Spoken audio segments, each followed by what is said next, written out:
Hey, Drew. Hey, Mark. Welcome to the first show.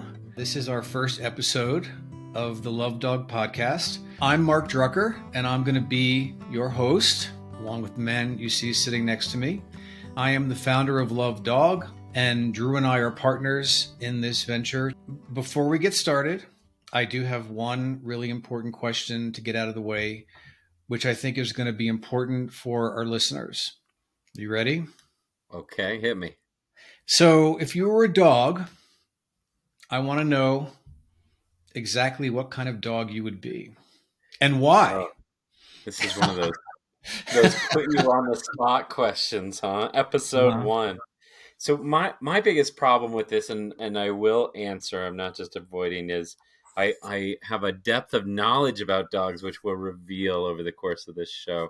And I have so many qualities I admire in different dogs. I was just working with this little Jack Russell Terrier, and while she was so distracted and all over the place, God, I loved her energy and her enthusiasm for life. So that's like who I want to be in the world, is that enthusiastic terrier. But I love sight hounds. I love the calm sort of demeanor of a greyhound or a deer hound.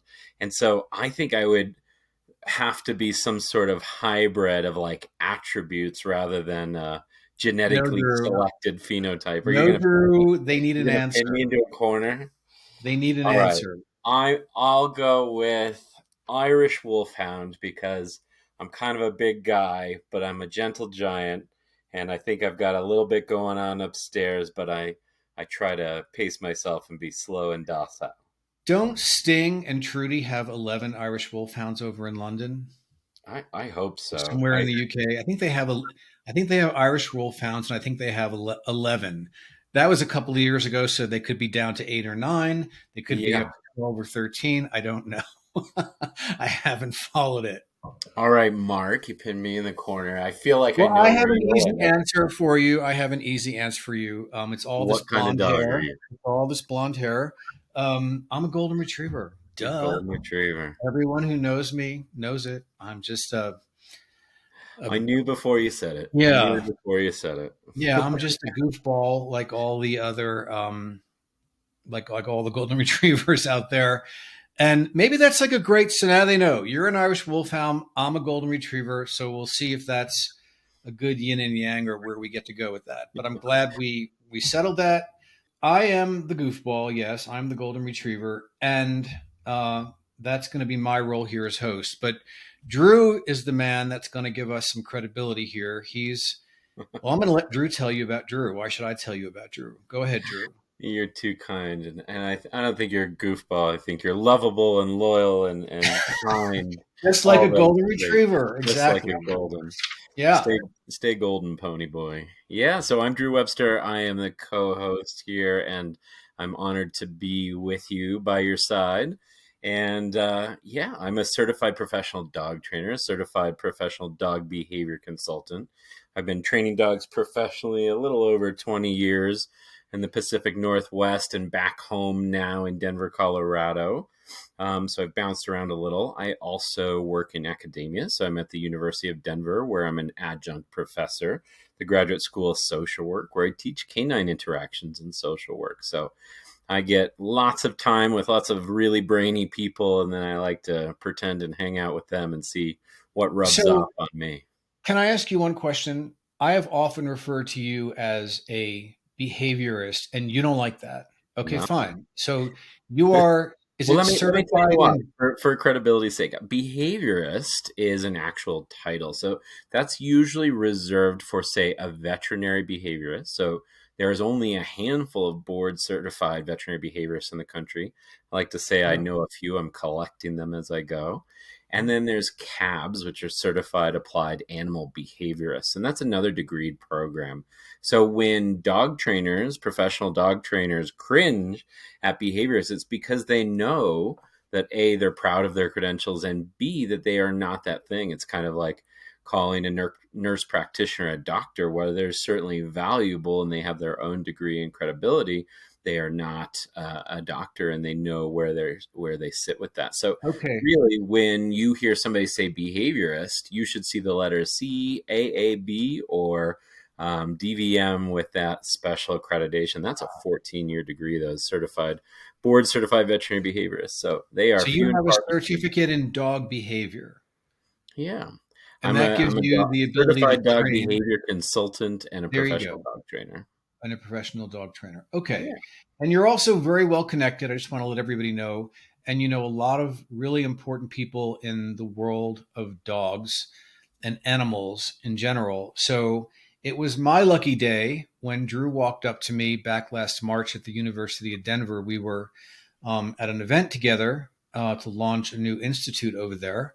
And came up to me, and he had heard about lovedog.com and wanted to do some writing. And after that, we got to talking about some dog training for my new dog, which needed it. And after today's walk, I can tell you needs it again.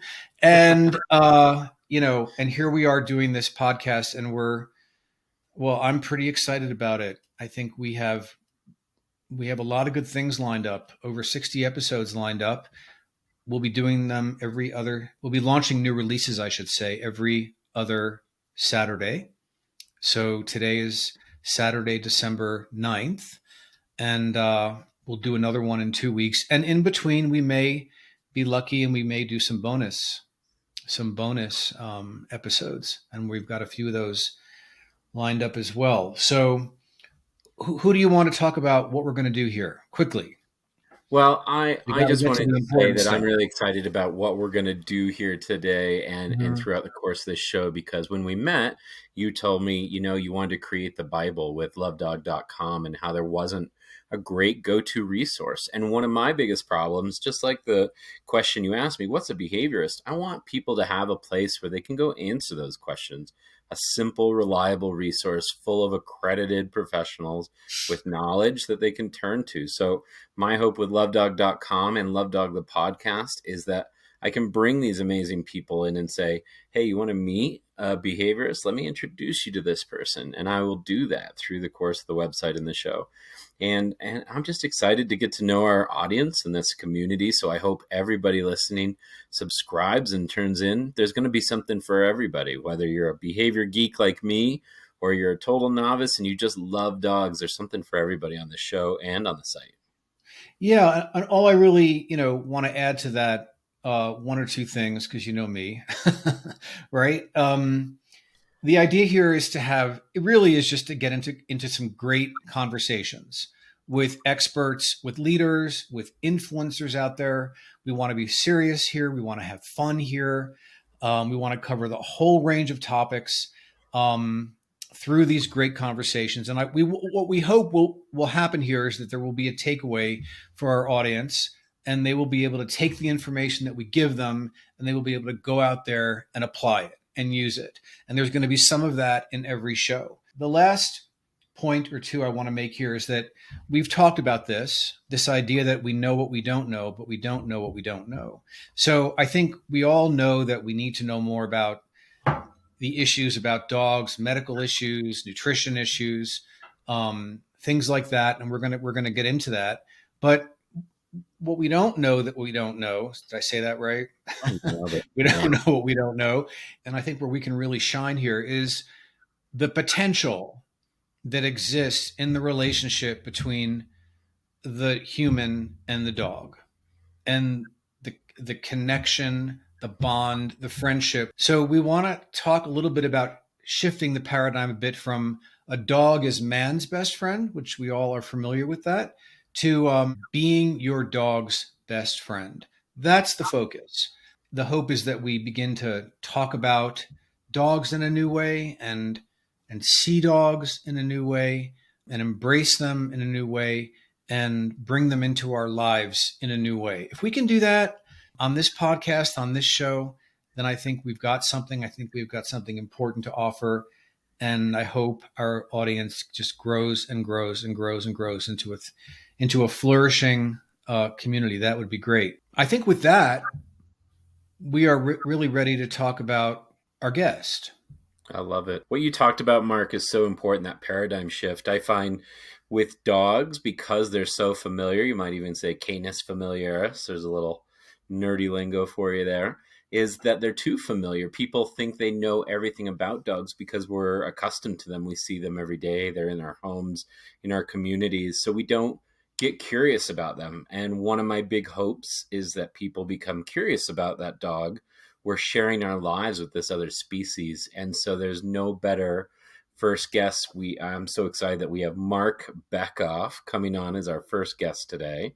And I'll do his full bio in here. But the biggest thing you need to know about Marc is he devotes every part of his being to researching, writing, teaching about animals and animal sentience, emotions, and how we connect and understand, interpret, and impact the lives. And he's written countless books, 30 to 40, depending on how you count, with all of his contributions, many of which are about dogs. His new book, Dog Demystified, we get into some good references to unleashing the dog. But he has tons of volumes. You have to check out his website to see all of them. But the biggest thing to know about Marc is he's just this warm, fabulous person. The only hiccup is that you're both called Marc. So I'll refer to you as MD often in the show. And that's my Mm-hmm. good friend and co-host, Marc Drucker, and Marc Bekoff, who we will talk to as Marc. So for clarity and housekeeping sake. But it's Yeah, and I'm perfect. Mark with the K, and he's Mark with the C. So yes, it's we wanted Mark on for a very specific reason as our first guest. I think he sets the stage for us about this whole relationship building Yeah. idea, this whole connection building idea, and all the potential. And pay careful attention to what we talk about when it comes to bringing dogs into our homes, we being their captors, they being in captivity, right? It's Yeah. really, really fascinating, and And at the end, challenging. I think that's yeah, going to challenge challenging. some people. Yeah, and at the end of the day, I think what we want you to walk away with here is that just let dogs be dogs.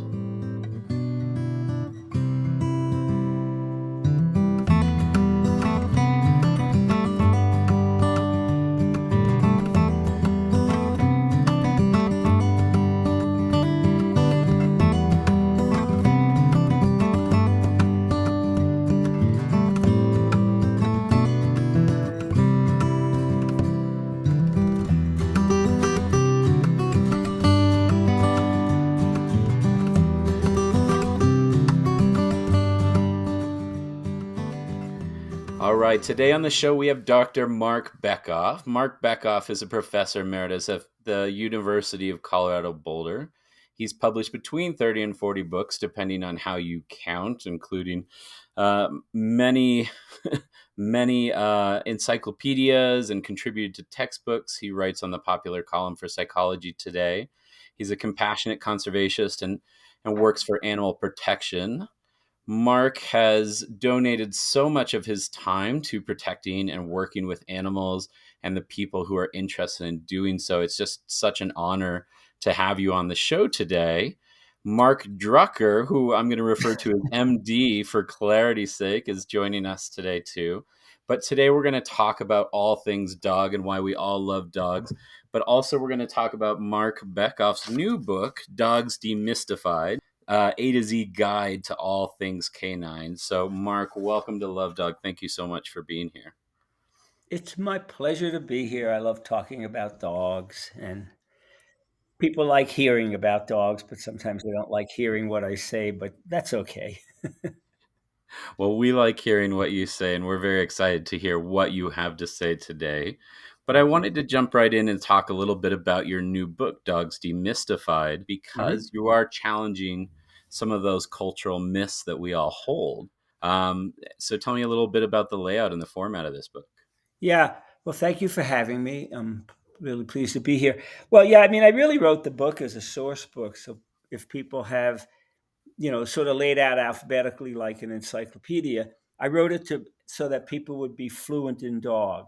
I wrote it to dispel certain myths, which, I did whenever there was a topic that lent itself to that sort of discussion. But it was really to get people to and give people an easy way to connect with their dog or dogs, um, and just in a really simple way so that everybody could read it, and even people for whom English isn't their first language, they're able to read it easily.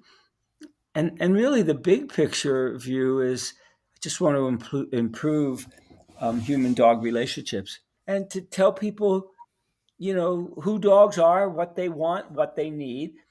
Because when a dog human relationship goes south, as we say in English, it's usually the dog who suffers, you know.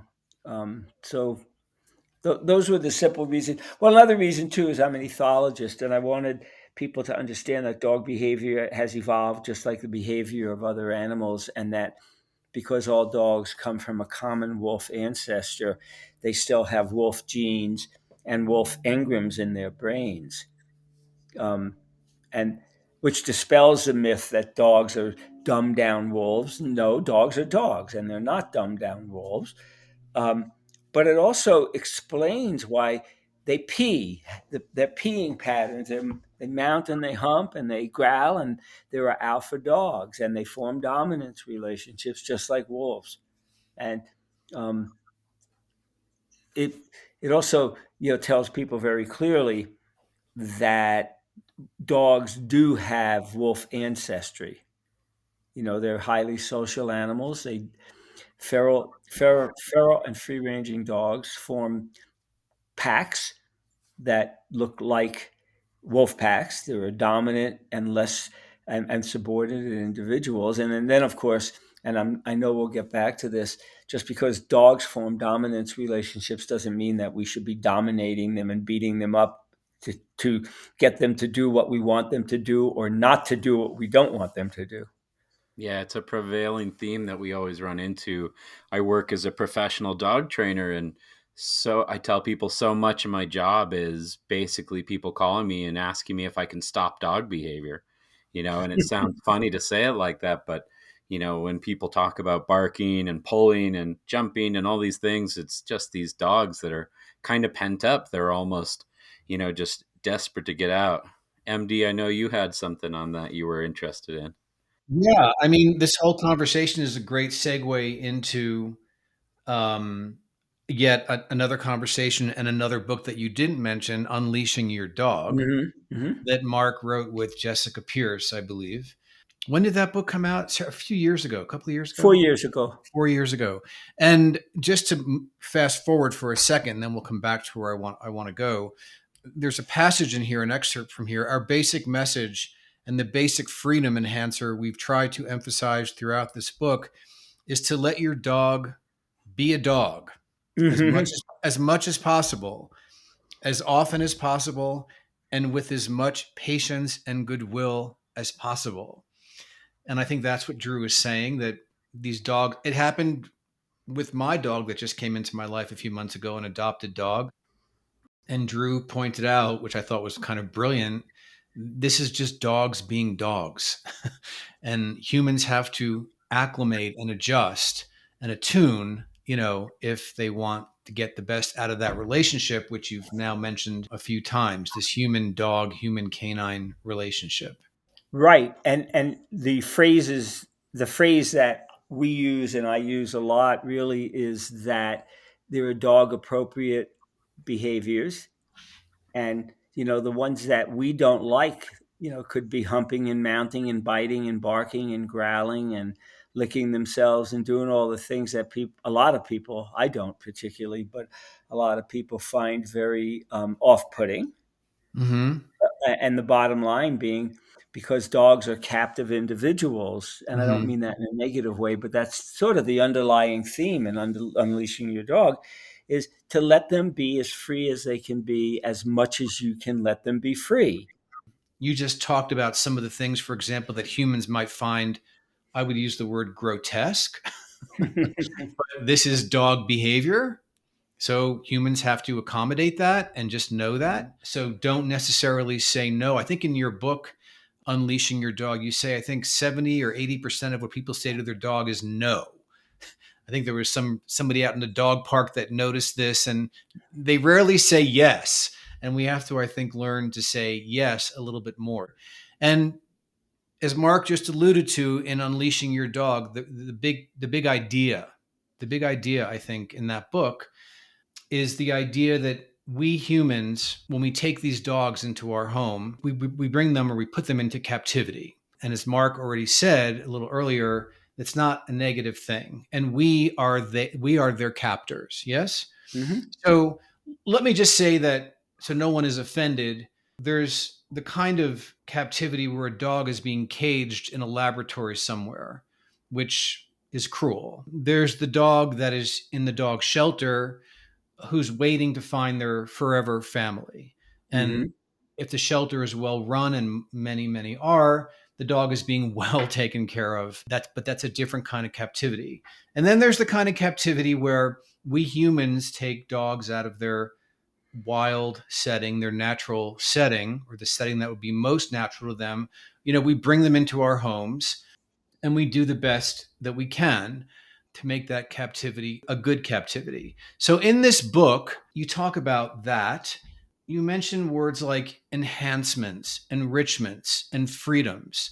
And the reason I want to talk about this and really have you explain that to people, and the reason I believe that it's at the core of what we're trying to do here on the podcast, is because, people know what they don't know. So what I mean by that is they know they have to learn about dogs being vaccinated. They know they have to learn about when dogs get sick, what to do. They know they have to learn certain things about training and Mm-hmm. feeding and all those kinds of things that are pretty obvious. But then there's the big category out there, the big space. They don't know what they don't know. Mm-hmm. And specifically, what I'm getting at is they don't know the potential that exists in the human dog, human canine relationship. They don't know what's possible because they haven't been taught.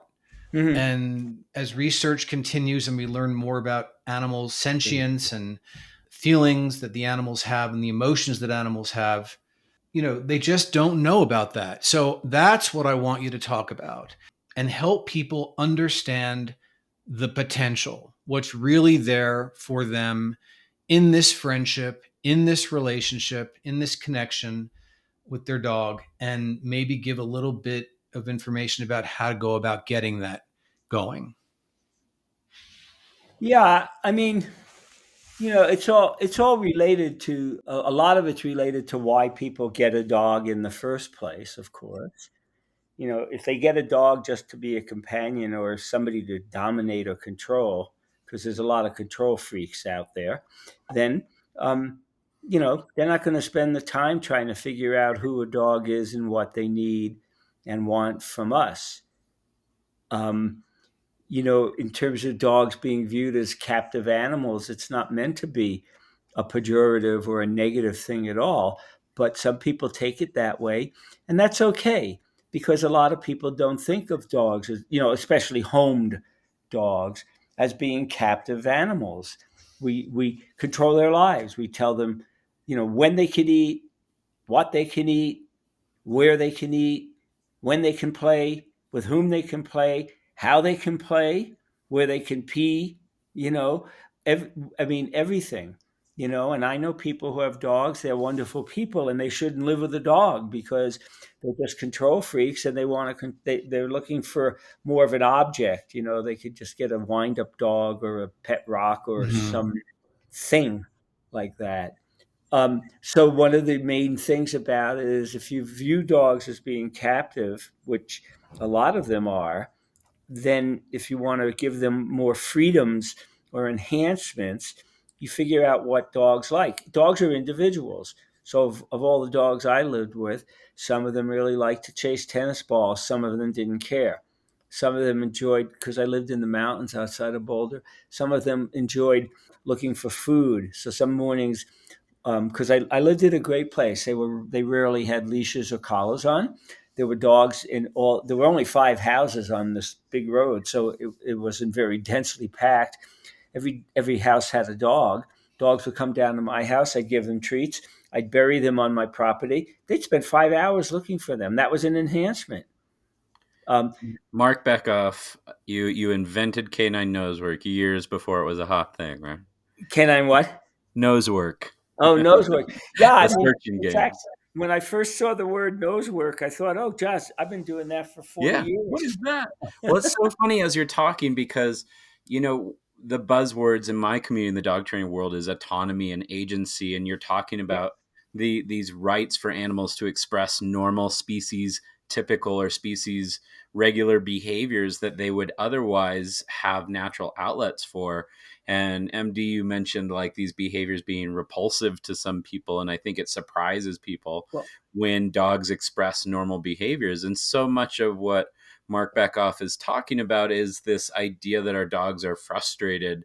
And so many of the behaviors I see as a dog trainer, which we now label as reactivity, which might lead to aggression, or some of this comes from probably those animals being so pent up. And now we're talking about things like canine enrichment, which this whole concept of enrichment comes from captive animals in zoos, and now we're talking about with our pet dogs. So it should tell us a lot of the things that we're doing with animals are creating frustration, and we have to provide more right. opportunities for them to express their normal behaviors. Yeah, I mean, I think of what I called the 4 or 5 C's. There's choice, agency, context, consistency, control. These are just the words that that I use a lot that are really, really important. And I think that the more freedoms and the more choices and the more a dog feels in control, the happier the dog will be. When you give these dogs a choice, they feel safe. They feel they could trust you, because safety and trust are critical in all relationships, not only dog human relationships, you know.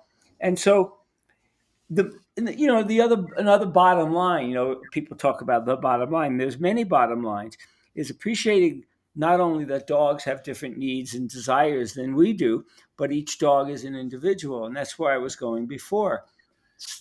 I mean, even among the dogs who I lived with, some were rescued and they were just totally different. Yeah. Some really enjoyed looking for treats for all day. Some could care less about the treats. Some liked chasing tennis balls. Some didn't. The main point being that not only are there dog specific or dog appropriate behaviors, there are individual appropriate behaviors. Mm-hmm. And so if you when I mean, I'm sure Jessica did too when we wrote our book, Unleashing Your Dog. Some people were really shocked by the word captivity, but when we explained it, which we do in the book, in a nice way, Right. and we're not faulting the people. We're just No. saying, look, you got a dog here, you got a sentient being here, and you're controlling their entire life, Yeah. including where they sleep, when they eat, when they pee, when they poop, when they play. They don't like it. They like the freedoms. So the enhancements, I used to look at it, and when Jessica and I were writing the book, and we used the word deprivations and enhancements, I was thinking, and enrichment is the other word, of course. Mm-hmm. I was thinking, well, that's what I was able to do really easily, and Jessica to some extent too, where she lived. But we were writing that book a lot for more homed dogs, Mm-hmm. and I mean, I never got a negative email. I don't think Mm-hmm. Jessica did. We got a lot of notes from people saying, "Well, thank you. I don't like when my dog puts their nose in the butt of another dog, but Right. but that Right. but that's how they learn about another dog. Just like when I'm looking around trying to see something or hear something, so among the do's and don'ts, there's a lot of them, but Well, your dog's walk is for the dog, so and don't pull them along. right. So Don't you say make there's nothing there. There's a lot there for the right. dog. Well, you make the point that a dog's olfactory senses are 1,000 times more sensitive than a human's. We have a more sensitivity to taste than they do, perhaps, but they've Mm, got the nose. When you're taking your dog for a walk and they just want to stand there and sniff, let them, yep. just let them. When a dog scratches after they go to the bathroom, there's scent in in their paws, perhaps, that they're leaving behind for other dogs to come find. So these are all dog behaviors to be aware of. I found it fascinating. And this is where, yeah, let a dog just be a dog and do dog things with a reasonable amount of precaution. You don't want the dog eating things that are obviously going to hurt them. And you have to be Mhm. careful about that. And you don't always know that. And we can keep talking about this as much as we want because it's so important. But what I would love to, get into a little bit is the importance of walking your dog and just the connection that can come from walking a dog Mhm. and the importance of a dog play and how they play. And just, Mhm. I think those are two big things because walking a dog is a huge part of having a dog, and letting a dog out to be free and to play with other dogs and socializing them is another huge part. And some of it is misunderstood. Yep. The dog's walk is for the dog. I mean, that's the simplest way to put it. You don't pull them along. If you only have a half hour, they'll learn at some point. They don't have an iPhone for timing, but they'll know that I'm only out here for a certain amount of time. And what I used to do, and it was really, I wrote about it recently, is I'd get up in the morning. I get up early. Dogs would go outside in the mountains. I had a big outdoor run that was coyote, bear, and cougar proof. And they knew they had an hour, not that they were looking at 60 minutes, but on some days they'd run up the drive and we'd walk and go out, for an hour. Some days one would go right back to the run and go to sleep. And the others would, or the other one, I only had two who I really had primary responsibility for.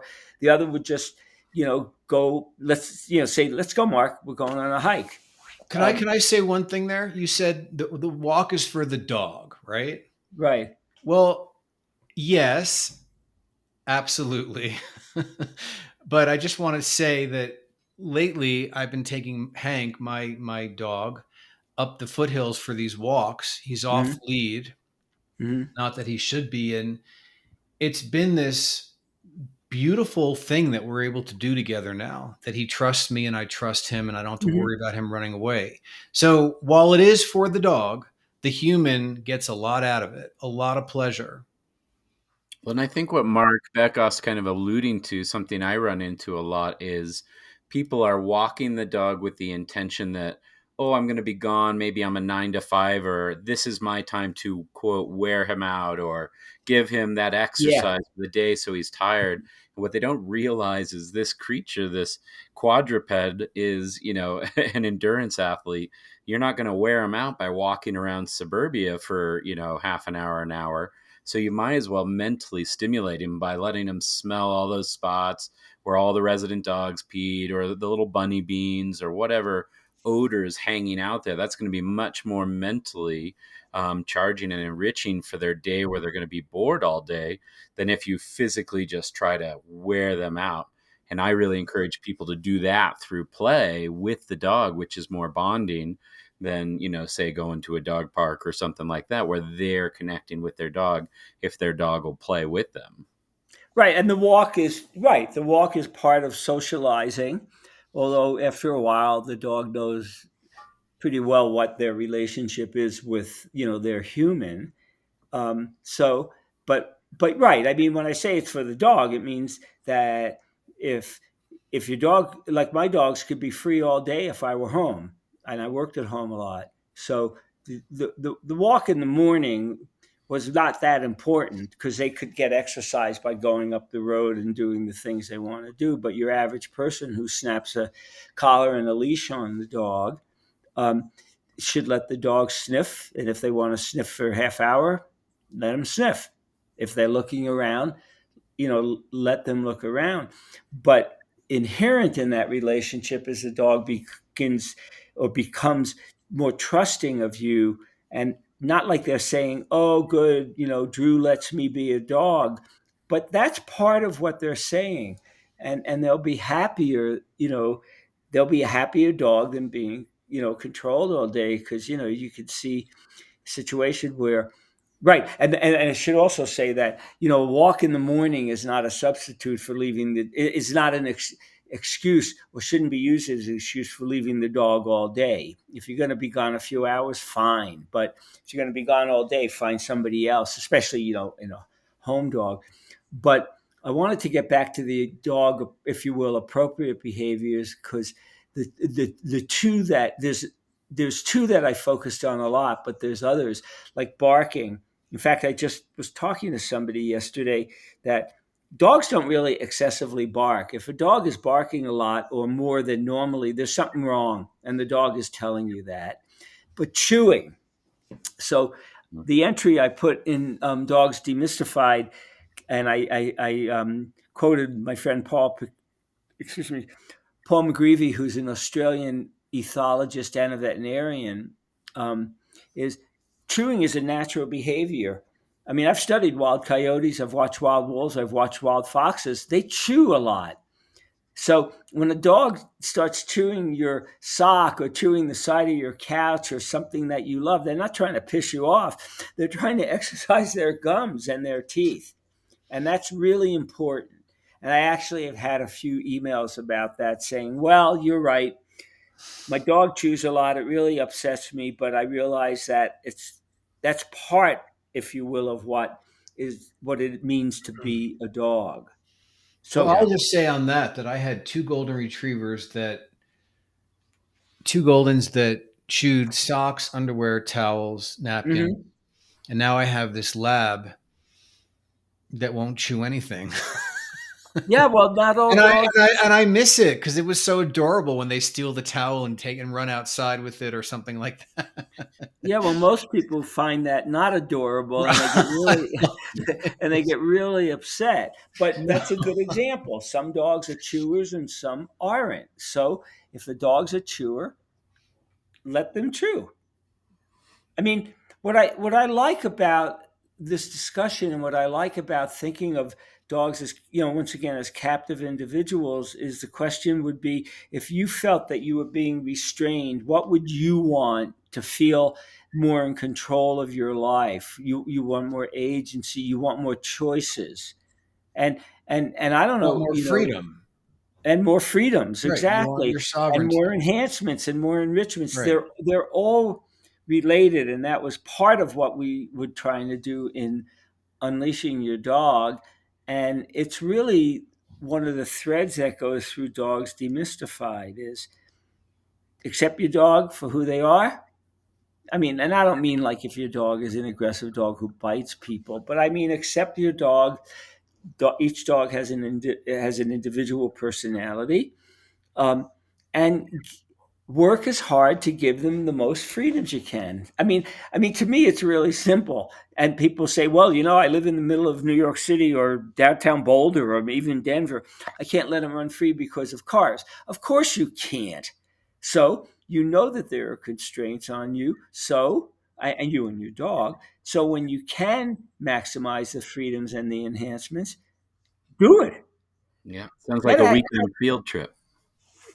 Well, those work too. I mean, I feel like for my dogs, I mean, they had a good life, and it was easy for me. I mean, I hate to say it that way, but now that I live in downtown Boulder, I see it all ranging from 0 to 10. I Yeah. met a woman some years ago. I think I wrote about her in Dogs Demystified, where I was walking down Pearl Street, a big street in Boulder. I went to get a coffee. As I passed her, the dog was sniffing a bunch of later on, I don't know, it could have been 10, 15 minutes. Dog is still sniffing. So I said, "Oh, that's wonderful. I see your dog likes to sniff." And she said, "It's his walk." I mean, she wasn't upset. She just said, if he wants a sniff, he can sniff to his heart's content. Mhm. He knows I have to get home and go to work. And of course, she didn't mean that, he's got an iPhone and he knows what she does, but it really was it was really a reminder to me that some people are sensitive to the fact that dogs like to sniff or wiggle their ears and look around or stare into space, but they're really trying to say focus on something. Can I tell a So little story about a dog in traffic? sure. Anybody want to hear? I mean, I had my first dog. He was a golden, and back in 1990, before we moved to LA, and I just couldn't get this dog to walk on a leash. But in LA, we moved from Manhattan to LA, and I couldn't get him to walk on the leash, and I just didn't do the training that I should have done at the time.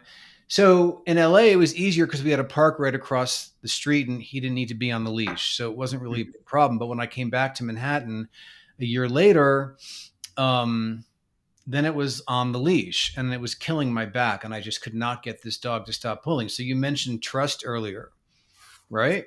Mm-hmm. I walk across Columbus Avenue onto the sidewalk around the Museum of Natural History. It was the Upper West Side, and this was right at 79th Street. And I said, "Okay, Baxter, this is going to be it right now. I'm taking you off the leash, and you're going to do what you're going to do because I cannot do this anymore." This probably isn't a good story to tell, but he stayed with me. Mm-hmm. He wouldn't go into the street. And what he would Mm-hmm. do is then we'd get around to 77th Street and he ran to the hot dog guy right in the middle of the block. And then he'd go up to 81st and get cookies from the doorman. And Uh-huh. then we'd round the corner and on 81st, he'd run into the deli, he'd jump up and they'd throw him roast beef. And, Yeah. this was, I did not have to have the dog on the leash. Mm-hmm. And to me, it was just a trust issue that taught me a lot about the dog trusting you and you letting, and I'm not advising that anybody do that, obviously, Mm-hmm. but about you letting the dog know you trust them. I feel like there's a way to convey that. Yeah, and that's exactly my point, is that Mhm. the dog trusts you and feels safe with you. And I don't know what vocabulary or what sentences are going through the dog's head, but they're going, wow, that human over there, or whatever they think, that mammal who walks on two legs, is allowing me to express myself.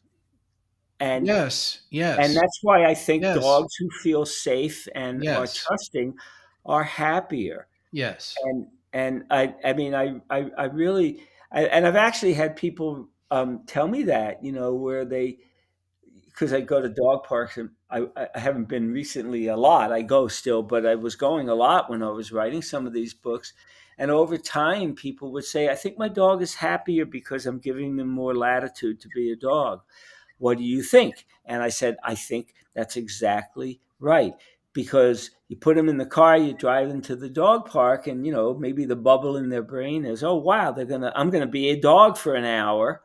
So it's okay if I go home and I have to lie down in the living room for 2 hours or 3 hours.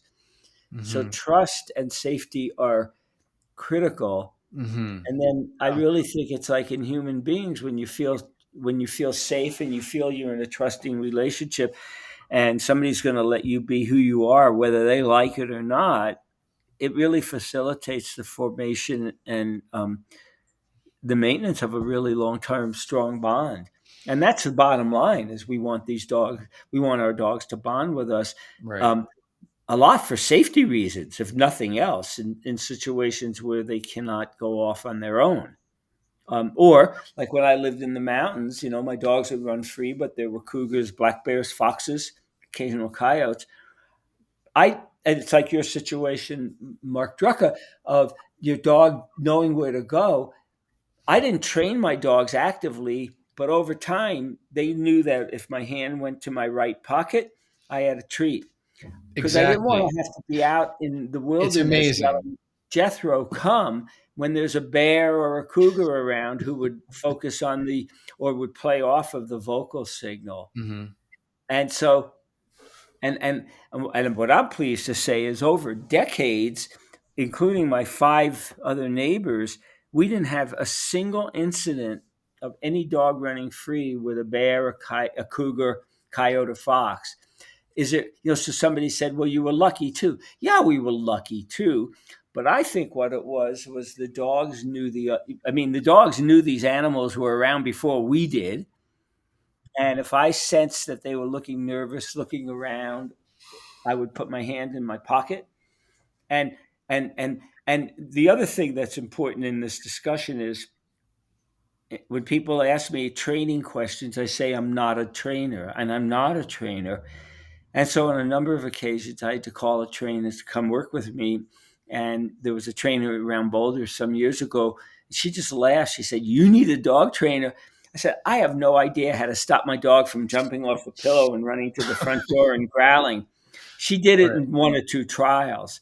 But the point is, I knew what I didn't know. I know a lot about dog Right. behavior. I had no idea how to get Jethro to stop that Mhm. behavior. I had no idea of why he did it, because I Mhm. rescued him, after he had been on his own for quite a while. So, Last question I have is, and they want to protect us. So the maybe. dog would walk 10, 20 yards ahead of me in a park where it was legal to walk off the leash, but Hmm. always looking back to see where I was. And if Hmm. another dog would approach me, which would happen frequently, Hmm. mine would come running back to me. Right. Does that make I any mean, sense to you? Am I reading that yeah, wrong? I don't know if they were trying to protect you, but they might have been. But I also think that they felt that bond, and it was like, I mean, I could explain that away not knowing the details, because I don't know the details of context, which is really critical. Mhm. Because maybe they were jealous. um, that human being is going to show attention to Right. another dog. So I'm going to come Right. back and say, "Hey, I'm your dog, buddy."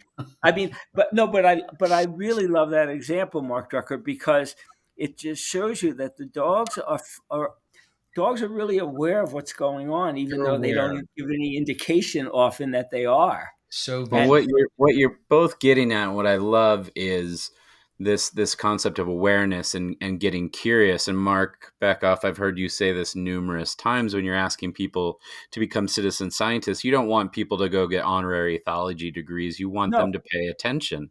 You want them to get curious about that behavior. So instead of labeling it and saying, "Oh, he's doing this because," say, "I wonder why he does that," or hmm, "Gee, isn't that interesting that that seems to happen on occasion?" And really, that to me is sort of the power of your work, is you're trying to shake people out of this idea of just labeling what they see and say, why is that? And getting curious about it rather than just getting caught up on each individual thing that's happening and saying that is who he is, of saying, oh, that's something he does. I wonder why. And Mark, you said you had it easy when you lived in the country, and that's something us dog trainers are always talking about, is how the environment puts pressures or removes pressures of behavior on the environment. So when you're talking about captivity, I know you went on Mike Shikashio's show. We're going to have Mike on Love Dog here oh, because he's good. so great at this. We were talking about constrained dogs being more frustrated and why you might see some aggression as a side effect of this. Hmm. Yeah, they And don't I like. really love that. Yeah, they don't like being pent up. I mean, they don't like being. Oh, they don't like being over controlled. I think the data to which Mark Drucker was referring before was, I just, when I spent so much time at dog parks, I became a really great citizen scientist. Although I am a scientist, it was about 85% of the time people were saying, "No, don't do this. right. Stop. Come Right. here."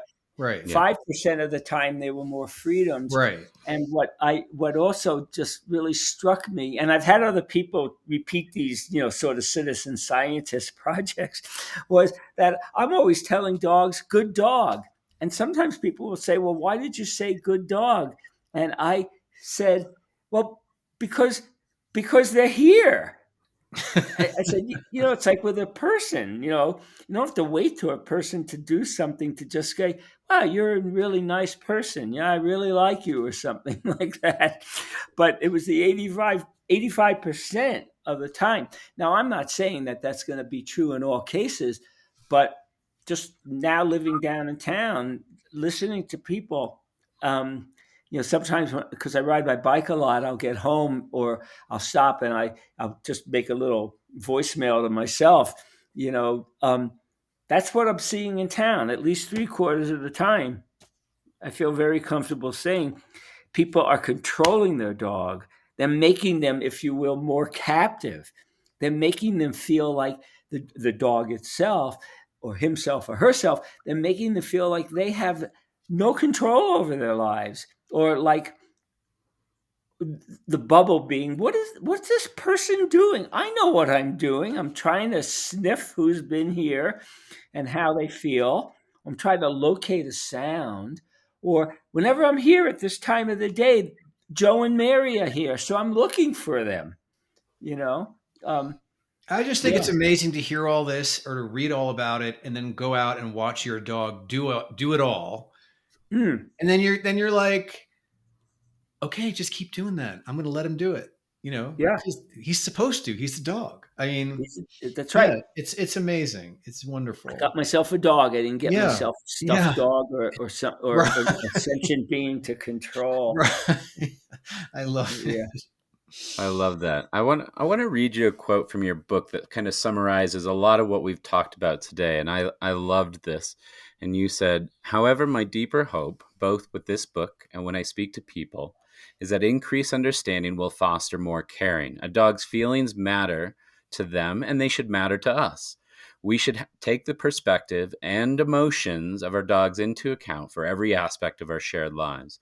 This applies to training. We often place unrealistic social expectations on dogs, especially home dogs, who are constantly being asked what to do and what we want them to do. So, giving dogs an extra tender, loving care is really good for them and for us. There is no shortage of dogs who will benefit from humans trying to figure out what it's like to be a dog." Wow. Yeah, I know. I read it when you sent it to me, and I said, "Wow, that's pretty good." Who Who wrote wrote that? who wrote that? Oh, you did. Yeah, I mean that. What I is mean, it like to be a dog? Would somebody please tell me? I'm dying to, right. I I'm mean that dying to captures. know. Well, Drew, that do you really know how to does. answer that question? That captures really what we're talking about. The notion of shared. I've written a lot that we form relationships with dogs and other animals because of we're all sentient beings. We all have rich and deep emotional lives, and I write about emotions being sort of a social glue. And I always say to people, if they really want to know more, is how do you feel when you feel restrained? How do you feel when someone's just trying to control your life totally? No one likes it. No, and I said to you in the beginning, I could look up anthropocentrism first, and I always get accused of being anthropomorphic when I say stuff like that, But really, I think we separate ourselves and say, "Well, I'm a human and they're a Yeah. dog," and we don't connect as mammals and think about how similar we are from our internal systems to our emotional systems. And so I think something that your work has highlighted over the years is often we can look at ourselves, what our needs are, what we feel like when we experience things, and then use that to extrapolate or imagine what might that be like for a nonverbal creature who expresses themselves this way, and what might be the side effect of feeling frustration or feeling pent up. We Hmm. say things like cabin fever. I often say dogs hate Fridays because all these people come home on Fridays and Oh, they're like, the work week's over, and the dog's like, I'm so happy you're home, and they're like, I'm going out to dinner. And the dog's like, you just got here. yeah, you What do just you got here. mean? Or I used to ride my bike home when I lived in the mountains, and I was teaching at the university, and probably more than half the time I would get home and I'd wake them up. They'd be sleeping. They had a beautiful view, and I can imagine that the bubble in their head was, "Hey, we're doing okay. You don't have to be here. Why'd you wake us up from our siesta?" Um, but you're right. I mean, I think what this is really leading to, and I really like it, is that you've got a relationship. You got to figure out what works for both parties, or if there's more, but say both parties. It's an ongoing negotiation. It's got to be give and take on everyone's part. But to me, the most important thing, or among the most important things for me to realize when I started living with dogs, was I've got to give them the benefit of the doubt, and I've got to give in more than they give in. I mean, I like it when it's 50-50, and of course that's what we like, because in the end, and I think more and more people are realizing this, if a problem arises and if someone decides either to keep the dog more captive or give them up and give them up and surrender them, it's the dog who suffers. I've really never had anybody argue with me about that, because it's just common sense. Look at what Hmm. happened with all the pandemic dogs. People got them. They couldn't take care of them. They gave them up. They abandoned them. I've heard in college towns, and I haven't really verified it around Boulder, although I get a feeling sometimes, humane societies and shelters will tell you that around holidays, a lot of students just let their dogs go. Summer break, they take the dog to the dog park and abandon them. And Oh some my years God. ago, well, Surreal. I'm not. I'm not saying how. I can't say because I don't know how common it is, but I do know that on 2 trips to one of the local dog parks at different times of the year, dogs were dropped off there, and humans never came back to get them. So, Drew, you bring up Alexander Horowitz in your book, Mark, a Mhm. few times, and we saw her speak at the Institute for the Sentience at Denver, University of Denver. This is something that she spoke about at that event. We would love to Mhm. have her on to talk more about the rights of animals, because I think that's what that gets to, and that cannot happen. That's just awful, right? I mean, that's just terrible. Oh, Yeah. oh, oh, yeah. I I mean, mean, I had a big concern about the pandemic. All these people were rescuing, adopting dogs, and I thought to myself, what percentage of these dogs are going to go back? oh, Because when you know what a dog goes through from the place where they come from to get to where they arrive, there's already mhm. trauma, and now there's going to be more trauma. And a lot of people don't realize that as well, and they're not prepared for that. Um, Uh-huh. I hear the number isn't as high as thank God, as I thought it might be in terms of returns or Yeah, surrenders, I guess is the word. But we talked about animal sentience. You just want to do a few seconds on animal sentience and give sure. people a sense of what that really means and why it's a hot topic. Yep. I think it's a hot Um, topic, actually. It comes up a lot now. it does, and I'm glad the word is making it more into, if you will, popular literature too. Sentience is all about feeling. That's all I have to say. I mean, Okay. no, I mean, but I don't mean that in facetiously. Sentience, sapiens is knowing. Homo sapiens. So it's Sapiens plus what? feeling, emotion, Yeah, yeah, feeling emotion, having feeling. feelings, Yes. um, Yes. having feelings that matter to you. Because sometimes we all have feelings and we just blow them off. It doesn't matter. But really, the way I think about sentience is that you have to understand that these animals, say dogs, but all many other animals who are sentient, have feelings that range from joy and happiness and pleasure to being just downright sad, feeling pain, um, and yeah, people beat it to death. I don't, because it's so easy for humans to define words then exclude other animals. There were They're just a years dog. they're just a dog, or years ago there were the philosophical school that said that because animals didn't have language, they couldn't have perceptions, beliefs, and desires. I mean, that is just junk. And I was very happy that as a non-philosopher, I could enter into these discussions without losing my academic, well, maybe I lost it, but my academic credibility. But I really do mean that. So sentience is a word that's making its way into the literature, and it's among the words that I don't really, when I say I don't allow my students to talk about, but it's like anthropomorphism. No, there's no such thing as just get over it. It's a good excuse for denying animals emotions. That's how it's used. Yeah. You never see people like me or you all who think that animals get sad and feel grief, or get happy and feel pleasure and embarrassment and joy and jealousy and guilt and all that. It's for people who go, oh, you're just being anthropomorphic. The bottom line to that is they don't have these feelings, or we don't know.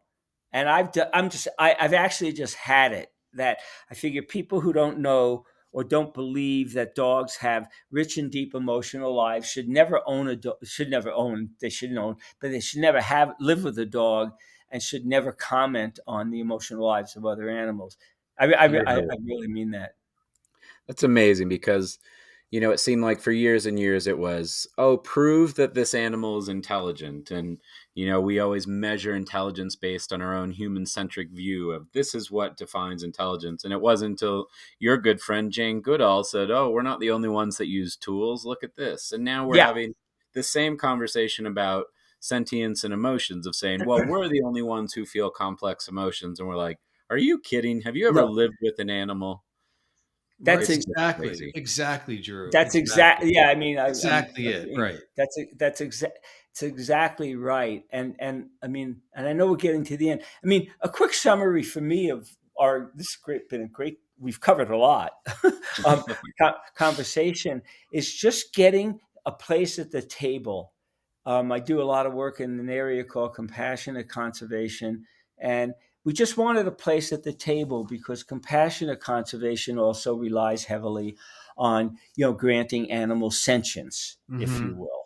That every life matters, not because Mm-hmm. of what an individual can do for us, but because they're alive, because they Mm-hmm. have what we call inherent or intrinsic value. And that's how dogs are, Mm-hmm. and when you begin to appreciate the incredible variability among dogs, it just makes life richer. Mm-hmm. And if it makes your life richer and it actually enriches you, then it will enrich your relationship. I Well, mean, I'm glad you said a place at the table because it makes me think of what I was wanted to say earlier, which was, I mean, this was the exact conversation I hoped we would have. I think we did cover a lot, and I want to bring as many people as we can into this. I'll just call it space of understanding the sentience of dogs and animals, right? mhm. And we can begin to rethink the paradigm. We already have begun that because this is a big conversation that a lot of people are having. I'm saying the more people that we can invite into this space and to understand this is the way you're explaining it, the better off we'll all be together coexisting. This bargain that we and dogs have made about 15, 20, 30,000 years ago, it can keep getting a lot better, as people begin to understand this. I love that. I love that word, bargain. Yeah. Bargain. I know. Yeah, no, I think it. Yeah, if I steal it from you, I'll cite you. No, I mean, I really do. I really love that Okay. word. I mean, we've made a Yeah, bargain. We've it's a made a deal. bargain. Yeah. I'm bringing you into my life, and I'm going to do everything I can to grant you permission to be not only to be a dog, but to be the dog who you are, to be the individual dog who you are. And I like that. And that's what I was referring to before in terms of that it's a two way deal. And if you look, It's not this asymmetry where 85%, I say Drew and Mark D, stop. It's more, oh, you seem upset. You're barking a lot. What's happening? You're doing something that's not right. who I know you to be. What's happening? Not like shut up, stop sniffing. And I Well, feel like the bargain is, yeah, you let me be the dog. Let me be who I am. I'm a dog. And you can't even imagine the joy I'm going to bring into your life and ab- what I'm going to give to you. absolutely, and I Right? really That's think the other side of it. I yeah, and I think that is the ongoing dialogue. I really Yeah. do. I mean, Yeah. people, can laugh at me, but I'm not saying dogs are sitting down and writing books, and I'm not saying dogs are sitting down and saying, "Okay, this is what I want." But part of what I've been doing for so long, and part of the reason, part of because I'm an ethologist and I do field work and I've watched free ranging and feral dogs and had students studying them, is not using home dogs as your template. Yeah. But from the studies of the free ranging and feral dogs, it tells you more about what home dogs need and want. Mm-hmm. So it's Mm-hmm. just this blend, and that's why I've suggested to some people who lived with mainly home dogs, even in Boulder, go to a dog park. They'll say my dog doesn't like it. Go alone. That's another big topic. If your dog doesn't like the dog park, don't go. But if you like to go, go alone. And I've had some people go alone to a dog park and come back and really appreciate their dog. They'll Yeah, say, we yeah, used to you do know, an you're right. exercise. Jesse doesn't like to go to the dog park, but I've watched all these dogs running free and seemingly happy. I'm not saying they were or not, but they probably were. And that told me that because since Jesse doesn't like to go to a dog park, I've got to give Jesse the opportunity to express his dogness. And that came, like I said, from a woman whose dog doesn't like to go. Mhm. So she said, what do you think? And I said, you go, don't take Jesse. He doesn't like to go, but you'll learn lessons from going to a local dog park that will help enhance, enrich, whatever the word you want to use, your relationship with Jesse. And it did. And another friend, and I'm not going to go off on dog parks because I think they're fine if you both like to go. But another friend told me she would take her dog to a dog park. The dog hated it, and she paid big time because the dog got afraid every time she went to the doors. The dog's going, oh, geez, we're going to that place where there's all these dogs running around. But I'm being serious about it. So those examples, and I think it's a good place that we can end now, maybe have another conversation, is that's a great place to end because once again, the dog feels safe. The dog trusts that you are going to make the best decisions for them as an individual. You're living And up I to know, your end of the bargain. and It's it's the your end. human. It's your end of the bargain. So Mhm. anyway, Mark, yeah, thank you. I've just decided I can distill all of these down into 2 words. Okay, ready? I'm not sure. Good night. I think, and you tell me if this is my big takeaway. Pay attention. Pay attention. No, That- you said that in the beginning. That's Pay it. attention. We're not asking you to do anything more for your dog than you do That's for it. other people. I But want to add to unfortunately, that. I'm going to add to that. Okay. okay, and I'm You writing ready? down And pay this is the attention this and is the bargain. bargain. This is the bargain. This is the human end of the bargain. The intention. Pay attention with intention. That's I it. love it. That's it. I'm That's writing Okay. it. this down Right. You because, can write a whole book on the intention a good human has toward their dog. well, I'm If not we thinking could about any new redefine the books now. culture of pet companionship, Yeah. I love it. Anyway, yeah, I'm afraid I should end this because I really have to do That's a in great my Well, place we're life. to wrap glad you're up. having fun and you wanted to stay late to hang around. That's great. No, this is Mark, great. Yeah. I can't tell you how much your work has meant to me. I've known you off and on for about 9 years, but I've been reading and paying attention to your work for so long, and this is just a great thrill. And I just hope everybody gets to check out the book, and all the work that you're doing is so powerful. And I think when you do start paying attention and really listening to what your dog's needs are, you're not giving something up. You actually get more. Oh, So it enriches your life and your relationship so much more. And so I thank you, and it's you and your work and for being here in your time. So we're so grateful to have you here no, today. thank you. I love that because I always think of it as a blessing. And if you think that you're giving something up and you resent it, don't get a dog. But that's another topic of who should get dogs. Okay, so that's our show for today. Thank you so much for watching. We hope you enjoyed it and found it helpful. And if you did, can you do us a favor? Can you please tell everyone that you know that has a dog that also might enjoy it and find it helpful? And can you please also hit the subscribe button? That might be the most helpful thing you can do because the more subscribers we have, the more the algorithms pick us up, the easier it will be for us to keep booking great guests on the show, and it will just in general help us scale the show. So please hit subscribe. Another thing that you can do, which would be helpful, would be to follow us on Instagram. Our handle is @LoveDogNews. And if you want to contact us directly, we've made that possible by setting up an email specifically for the podcast. You guessed it, it's podcast@lovedog.com. That's really it for today. Thank you for joining us. And I think if I had to leave you with anything today, it would be just simply this: let your dog be a dog.